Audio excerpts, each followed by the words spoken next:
یوسف علیہ الصلوۃ والسلام وہ جیل میں وہ بندہ کیا ہو گیا؟ بھول گیا. بادشاہ کو آیا خواب, اس نے بلایا پبلک کو, اپنے درباریوں کو بلایا کہ بھائی مجھے یہ آیا 7 موٹی گائیں 7, وہ ان کی کھوپڑی, انہوں نے کہا پتہ نہیں کیا ہو رہا ہے بھائی, موٹی گائیں پتلی گائیں. تو انہوں نے کہا کہ اضغاث و احلام, پراگندہ خیالات ہیں بادشاہ سلامت, آپ دن بھر سلطنت کی فکر میں ٹینشنوں میں سوتے ہیں تو ٹینشنیں ہی خواب میں آئیں گی. اتنی موٹی پتلی گائیں. وما کننا, وہ کیا ہے, وما نحن بتأویل الاحلام بعالمین, اس طرح کے خوابوں کی تعبیریں ہمیں نہیں آتی. یہ کوئی خواب ہی نہیں ہے, بیکار سی بات ہے.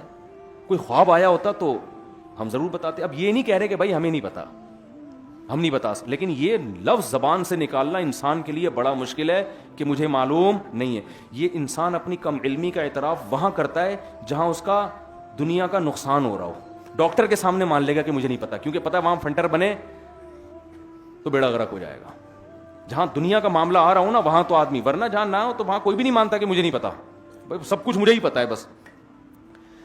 تو وہاں جو ہے نا وہ اس کو ایک دم یاد آیا کہ ابے مجھے بھی تو خواب کی تعبیر یوسف نے بتائی تھی اور بالکل صحیح نکلی تھی, تو انہی کے پاس جا کے پوچھنا چاہیے. فوراً پہنچا, بھاگتا ہوا آیا اور کہہ رہے یوسف ایھا الصدیق, اے میرے دوست.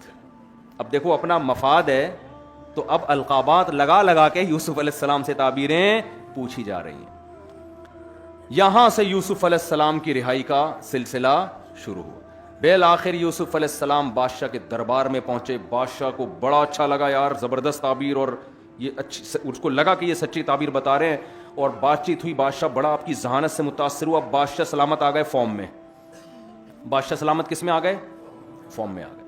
آپ کو پتا ہے بادشاہ جب فارم میں آ جائے نا پھر چھوٹی موٹی عطائیں بولو نا بھائی نہیں.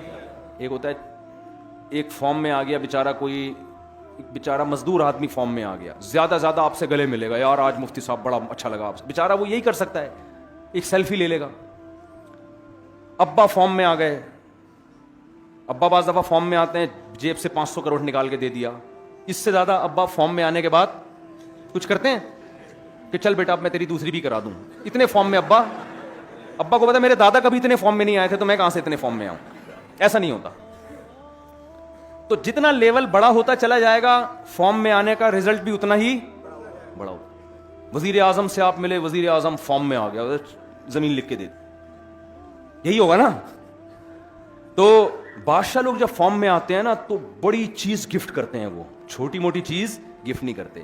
یوسف علیہ السلام نے دیکھا کہ بادشاہ کو میں نے تعبیر بتائی, مصر کو قحط سے بچا لیا, کیونکہ مصر میں قحط پڑتا تو بادشاہ کی حکومت بھی جاتی, بادشاہ کی حکومت بھی بچ گئی. ایک ایک اس میں عبرت کا سامان ہے دینداروں کے لیے. کوئی کام بھی جذبات میں نہیں آ کے کر رہے. ہونا تو یہ چاہیے تھا کہ بادشاہ جب فارم میں آتا تو فوراً اس سے کہتے کہ اپنی حکومت برطرف کر دو, مجھے حکومت میرے ہاتھ میں دے دو, یہ کرسی کسے دے دو مجھے, کیونکہ تم دائرہ اسلام سے خارج ہو. وہ تو کافر بادشاہ تھا نا بھائی, وہ مسلمان تھوڑی تھا. تم کافر ہو, دائرہ اسلام سے خارج, تم اسلام قبول کر لو. ان کو پتا تھا یوسف علیہ السلام کو کہ یہ کام بادشاہ عین ممکن ہے نہ کرے, یہ بھی کروانے کا ہے بھی نہیں اس سے, یہ تمیز آرام سے بعد میں دیکھیں گے. اس پہ حکومت کی کرسی بھی نہیں چھوڑے گا یہ. بادشاہ لوگ دنیا چھوڑ دیتے ہیں, حکومت نہیں چھوڑتے.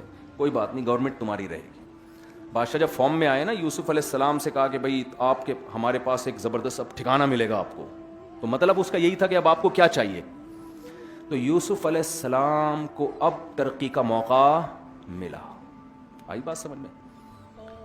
ہم ہوتے, ہم کہتے تو دائرہ اسلام سے خارج ہے, تو بت پرستی چھوڑ دے, لیکن نہیں, حکمت کے ساتھ, مصلحت کے ساتھ. یار کام وہ کرو جو ایکسیپٹیبل ہو, بات وہ کرو جو قابل قبول. وہ کہتے سارے مصر کو مسلمان بنا دے.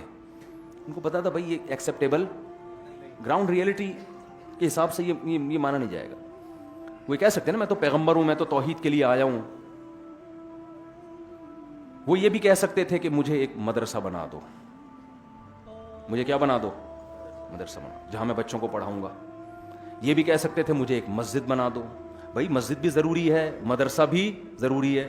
بادشاہ ہے, اس سے اس کے حساب سے آپ چیز مانگو, ایسی چیز مانگو کہ اس سے اونچی کوئی ہو نہیں اس وقت, لیکن وہ قابل قبول بھی ہو. بادشاہت مانگو کہ نہیں ملے گی.